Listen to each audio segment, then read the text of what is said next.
केरल के कब्रिस्तान की एक चुड़ैल की डरावनी कहानी। एक बार की बात है, केरल के एक छोटे से शहर में सुल्तान नामक एक डरावना कब्रिस्तान था।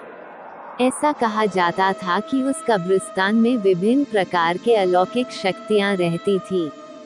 एक चांदनी रात को बिली, लूसी और रोहित तीन दोस्त कब्रिस्तान के किनारे पर एकत्रित हुए। अचानक उनको कब्रिस्तान से भयानक फुसफुसाहट की आवाज सुनाई दी। आवाज कहां से आ रही है ये देखने के लिए वे हाथ में टॉर्च लेकर सावधानी से कब्रिस्तान के गेट से अंदर घुसे। जैसे ही वे कब्रिस्तान में दाखिल हुए, हवा तेज चलने लगी। अचानक उन्होंने एक इंसान को एक मकबरे के पास टहलते हुए देखा। वो उदास और खोया हुआ दिखाई दिया, इसलिए बिली, लूसी और रोहित उसके पास आए और पूछा, कौन हो तुम और इतनी रात को यहाँ क्या कर रही हो? तो उसने जवाब दिया कि मैं एक आत्मा हूँ और मेरा नाम अकबर है।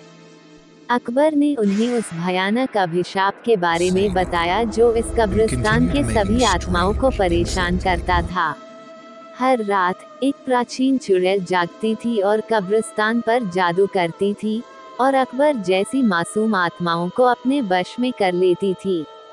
अभिशाप को तोड़ने का एकमात्र तरीका कब्रिस्तान के पीछे जंगल में एक पेड़ के नीचे छिपी हुई मंत्र पुस्तिका को ढूंढना और आधी रात से पहले उसे नष्ट करना था।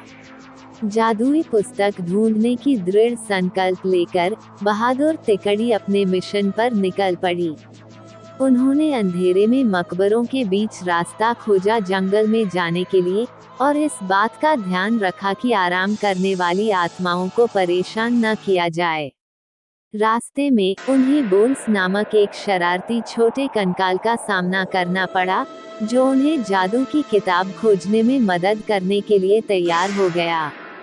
वो कंकाल उन्हें एक पुराने आम के पेड़ के पास ले गईं और कहा, इस पेड़ के पत्ते सब अपने पास रख लो। अगर ये पत्ता तुम्हारे पास रहेगा तो वह चुड़ैल तुम्हारा कुछ नहीं बिगाड़ सकती, और ये पत्ता तुम्हें जादुई किताब हासिल करने में मदद करेगा। ये कहकर वो कंकाल वापस कब्रिस्तान की तरफ चला गया। आम के पत्ते को अपने हाथ में लेकर तीन दोस्त जादुई किताब ढूंढने लगे। बहुत ढूंढने के पश्चात जंगल में एक झील के अंदर उन्हें क्षमता हुआ कुछ दिखाई दिया। रोहित को तैरना आता था, तो उसने झील के अंदर जाकर वह चमकता बॉक्स ले आया। जैसे ही आम के पत्ते को बॉक्स के ऊपर रखा, वैसे ही बॉक्स खुल गया और चमकती जादुई किताब बाहर निकल आई। आधी रात करीब आते ही वे तीनों अपने हाथों में जादू की किताब लेकर श्राप को तोड़ने के लिए कब्रिस्तान की तरफ बढ़े। कब्रिस्तान में आकर वे किताब को खोले और एक प्राचीन मंत्र का पाठ किया। मंत्र पाठ करते ही जमीन कांपने लगी और कब्रिस्तान में एक तेज रोशनी छा गई। वो चुड़ैल जाग गई और गुस्से में दिखाई दी, लेकिन उसकी शक्ति धीरे धीरे कमजोर हो रही थी।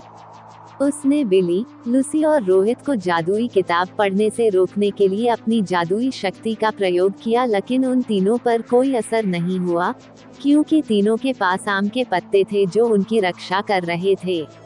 धीरे धीरे चुड़ैल की सारी शक्ति खत्म हो गई और चुड़ैल भस्म हो गई।